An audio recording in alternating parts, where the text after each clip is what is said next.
দাঁড়ানো ছাড়া তো উপায় নেই, এটাই তো পার হতে হবে মনে হচ্ছে। ট্রান্সপোর্টের কোনো নাম নিশান নেই। গ্রামের পথে অথবা পাহাড়ি পথে এই আর 5 মিনিট, এই আর 2 মিনিট, এই কথাটা কখনো বিশ্বাস করবেন না। জায়গাটা যথেষ্ট ভীতিকর। পানির স্রোত দেখতে পাচ্ছেন, খরস্রোতা পানি কিভাবে প্রবেশ করছে। দোলাপাড়া কেরামতিয়া বড় মসজিদ, এটা সোজা ওখান থেকে আসলাম আমি এখন। আমি এই মুহূর্তে আছি তিস্তা ব্যারেজে। এই মুহূর্তে প্ল্যান হচ্ছে তিস্তা ব্যারেজ। লালমনিরহাটে এসেছি, তিস্তা ব্যারেজ দেখব না তা তো হতে পারে না। তো চলুন কিভাবে তিস্তা ব্যারেজ যাওয়া যায় সেই খোঁজ করতে থাকি। Let's run with Imran. তপ্তরোদ যেরকমই থাকুক না কেন, পরিবেশটা যদি এরকম হয় তাহলে কিন্তু হাঁটাই যায়, হাঁটতে ভালোই লাগে। তো আমিও এটা চলছি। এটা বাংলাদেশের একেবারে শেষ অংশ, সীমান্ত এলাকা। আর এই যে জিনিসটা, একজন আমাকে বললেন ডিপ টিউবওয়েল খুঁড়ে সেটার যে গ্যাসটা বের হয় সেটার জন্য নাকি এই পাইপগুলো বসানো।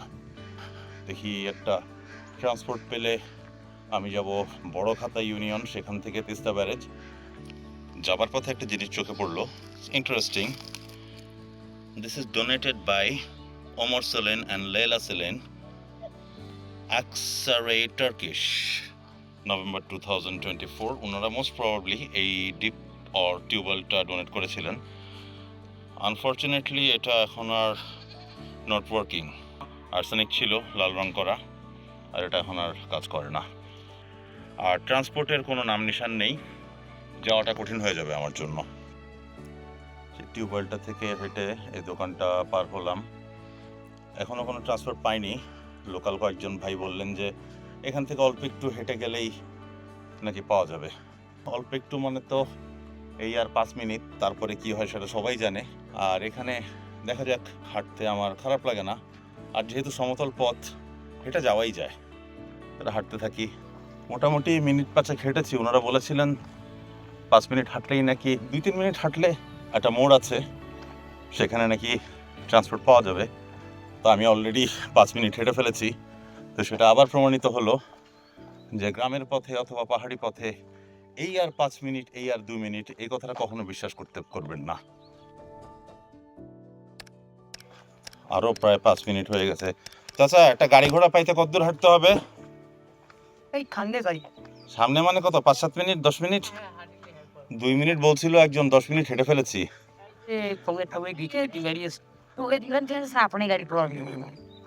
যাক, হাঁটতে থাকি। একটা ভ্যান দেখা যাচ্ছে, দেখি উনি যান নাকি। এবার কি যাবেন বড় খাতা? হ্যাঁ, আচ্ছা, বাজারটা দিয়ে আসেন তাহলে।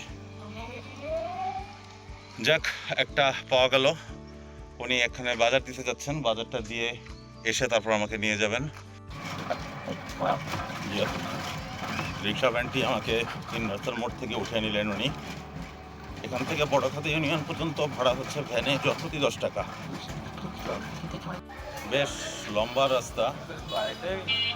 ভ্যানে করে এসে নামলাম বড়খাতা বাস স্ট্যান্ড, বাজারের এখানে। এখান থেকে এখন লোকাল একটা অটো নিয়ে যদি আমি তিস্তা ব্যারেজ যাই, খরচ পড়বে 10 টাকা মতো। আর পুরোটা রিজার্ভ নিলে অনেক বেশি টাকা। লোকাল অটোতে এখান থেকে তিস্তা ব্যারেজ জনপ্রতি 20 টাকা ভাড়া, আর পুরাটা রিজার্ভ নিলে 150 টাকা। তো আমি এমনি বললাম যে আমি 100 টাকা দিব, ভাইয়া রাজি হয়ে গেলেন। তো যাক, চলে যাই। আর যেহেতু এখন বাজে দুপুর 2:30টা, লোকালে একটাও দাঁড়ায় নেই, মানুষজনও নাই, তো একাই যাই। ওখানে যে আবার দেখা হচ্ছে। আমরা একটা অটো নিয়ে চলেছি তিস্তা ব্যারেজ অভিমুখে। রাস্তাটা ধরে যাচ্ছি, এটা লালমনিরহাট থেকে রংপুরের দিকে গিয়েছে। এটা একটা মহাসড়ক হলেও গাড়ি ঘোড়ার তেমন কোনো চাপ কিন্তু আমার চোখে পড়েনি। যদিও বুধবার দুপুর প্রায় 3টা বাজে, গাড়ির চাপ কম থাকাটাই স্বাভাবিক। যাই হোক, আমরা এ রাস্তা দিয়ে এগিয়ে যেতে থাকি। আর আপনারা ততক্ষণ উপভোগ করুন গ্রাম বাংলার অপরূপ সৌন্দর্য।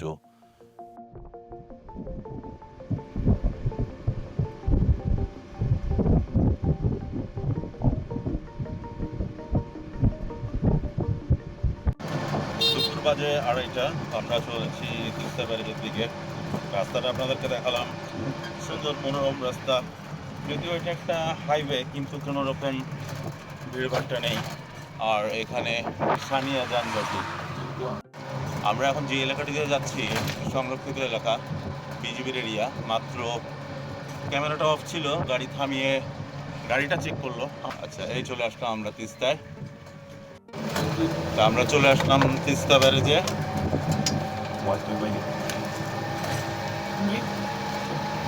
নদীটা দেখা যাচ্ছে, কিন্তু আবহাওয়াটা হঠাৎ করে চমৎকার, রোদ নেই। এতক্ষণ বেশ খাড়া রোদ ছিল, কষ্ট হচ্ছিল একটু।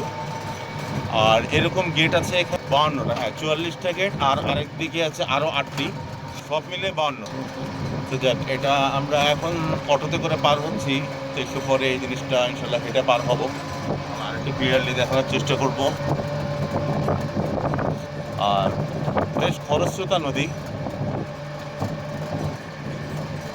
আর এই যে স্রোতটা দেখা যাচ্ছে, এখান থেকে গেট খোলা আছে, বোঝা যাচ্ছে পানি ওদিকে চলে যাচ্ছে।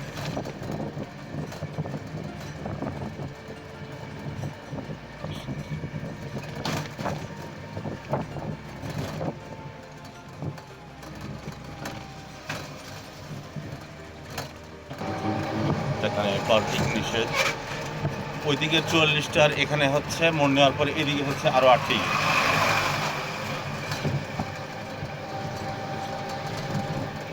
পুরো 44টা গেট পার হয়ে আসলাম। আর হচ্ছে এই 8 সব মিলে 52টি গেট আছে এখানে। অটোতে প্রায় 20 মিনিটের বেশি লাগলো। আমি এই মুহূর্তে আছি তিস্তা ব্যারেজে। তিস্তা ব্যারেজের একেবারে এ মাথায়। এখান দিয়ে যেটা দেখা যাচ্ছে, এখানে আছে 8টি গেট, আর ওই দিকে যেগুলো দেখা যাচ্ছে এখানে আছে 44টি গেট, সব মিলায় 52টি গেট এই তিস্তা ব্যারেজে। স্ক্রিনে যেটা দেখতে পাচ্ছেন, এটা হচ্ছে তিস্তা ব্যারেজের গেটের মেকানিজম। এখানে 8টি আছে। এখান থেকে এই নিচে মাঝখানের গেটটা এখন দেখা যাচ্ছে না, আর ওই দিকে যেগুলো দেখা যাচ্ছে কিছু কিছু খোলা আছে, কিছু কিছু বন্ধ দেখতেই পাচ্ছি। তো এটা দিয়ে গেটটা খোলা হয়। বাংলাদেশের বৃহত্তম সেচ প্রকল্প হচ্ছে এই তিস্তা ব্যারেজ। এটি লালমনিরহাট জেলার হাতীবান্ধা উপজেলার গড্ডিমারি ইউনিয়নের দোয়ানী এবং পার্শ্ববর্তী নীলফামারী জেলার ডিমলা উপজেলাধীন খালিশা চাপানি ইউনিয়নের ডালিয়া গ্রামের মধ্যবর্তী স্থানে তিস্তা নদীর উপর নির্মিত। ডালিয়া নামটি ফুলের মতো হলেও এটি আসলে একটি গ্রাম। ভারতের উত্তর সিকিমের পার্বত্য এলাকায় তিস্তা নদীর উৎপত্তি, যা বাংলাদেশে প্রবেশ করেছে নীলফামারী জেলা দিয়ে। এ নদী বৃহত্তর রংপুর অঞ্চলের সবকটি জেলা অর্থাৎ নীলফামারী, লালমনিরহাট, রংপুর, কুড়িগ্রাম ও গাইবান্ধার উপর দিয়ে প্রবাহমান। 80-র দশকে লালমনিরহাটের হাতীবান্ধা উপজেলার দোয়ানীতে তিস্তা নদীর উপর গড়ে তোলা হয় এই বাঁধ, যা তিস্তা ব্যারেজ প্রকল্প নামেই পরিচিত। এই ব্যারেজটি তৈরির ফলে নীলফামারী, রংপুর ও দিনাজপুর জেলার বিশাল এলাকা সেচ সুবিধার আওতায় এসেছে। যেমনটি বললাম, বারবার কয়েকবার বলেছি, নদীর মাঝখানে এই ব্যারেজে টানা 44টি যান্ত্রিক গেট একসাথে আছে, আর আরেক পাশে হচ্ছে 8টি গেট, যে পাশে আমি এখন দাঁড়িয়ে আছি। বর্ষাকালে কিন্তু এটা একদম প্রমত্তা থাকে। তো তিস্তা ব্যারেজের আসল সৌন্দর্য দেখতে হলে বর্ষাকালে আসাটাই সমীচীন। তো চলুন আমরা এই 8টি গেট পার হয়ে এখন বাকি 44টি গেটের ওইদিকে ব্যারেজের আরেক। দুপুর প্রায় বাজে 3টা। এখানে বলছে ব্যারেজের উপর দাঁড়ানো ও ছবি তোলা নিষেধ।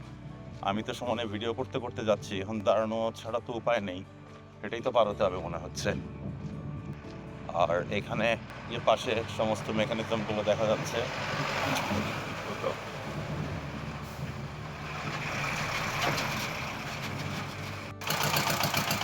এই হচ্ছে ব্যারেজের গেট। গেটের নিচে দেখতে পাচ্ছেন পানির স্রোত। এই মেকানিজম দিয়ে গেটগুলো খোলা হয়। তো যাক, আমরা আগাতে থাকি। জায়গাটা যথেষ্ট ভীতিকর, সেদিকে একটু দেখানোর চেষ্টা করি।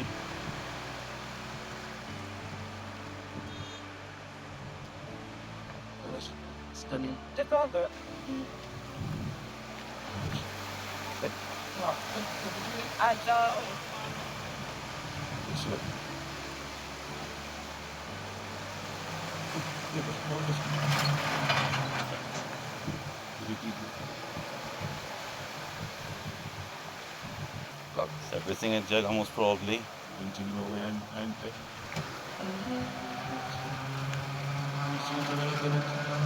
আর ওইখানে যেটা খোলা আছে গেটটা, সে খোলা গেট দিয়ে দেখতে পাচ্ছেন খরস্রোতা পানি কীভাবে প্রবেশ করছে। এখানে মানুষজন মাছ ধরছে।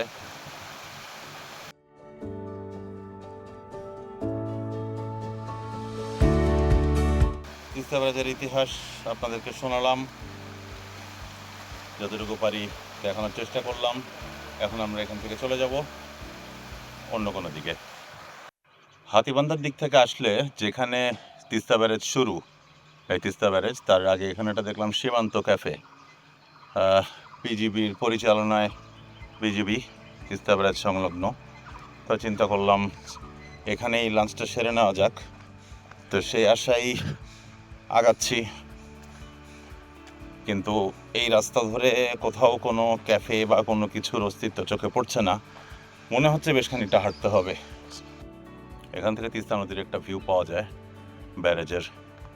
এবং দেখতে পাচ্ছেন এই যে কিছু কিছু গেট এখানে খোলা আছে, একটু ফাঁক ফাঁক দেখা যাচ্ছে, ওদিকে কিছু কিছু বন্ধ আছে। এখানে বোটিংয়ের ব্যবস্থা আছে, আপনারা বিকালের দিকে নৌকা নিয়ে ঘুরতে পারেন। গেটের কাছেই সাইনবোর্ডটা ছিল সীমান্ত ক্যাফে, সবার জন্য উন্মুক্ত। তো সবার জন্য উন্মুক্ত একটা ক্যাফে বা রেস্টুরেন্ট যেটাই হোক, গেটের কাছেই হওয়া উচিত। আমি হাঁটছি প্রায় 4-5 মিনিট হয়ে গেছে। হ্যাঁ, জানি না কতখানি হাঁটতে হবে।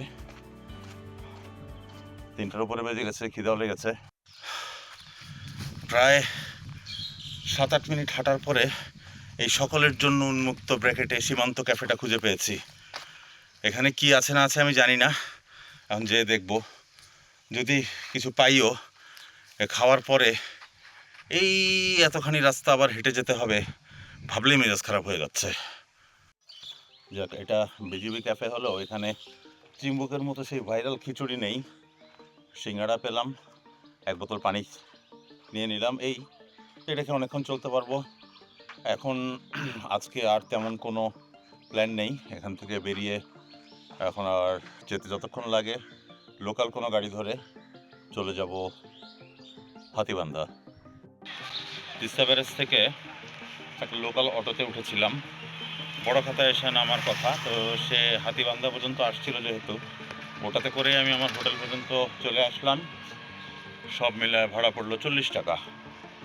এখন হোটেলে যেয়ে খানিকক্ষণ ফ্রেশ হব, ফ্রেশ হয়ে সন্ধ্যার পরে এলাকাটা একটু এক্সপ্লোর করার চেষ্টা করব। যদি কিছু ইন্টারেস্টিং পাই অবশ্যই আপনাদেরকে দেখাবো।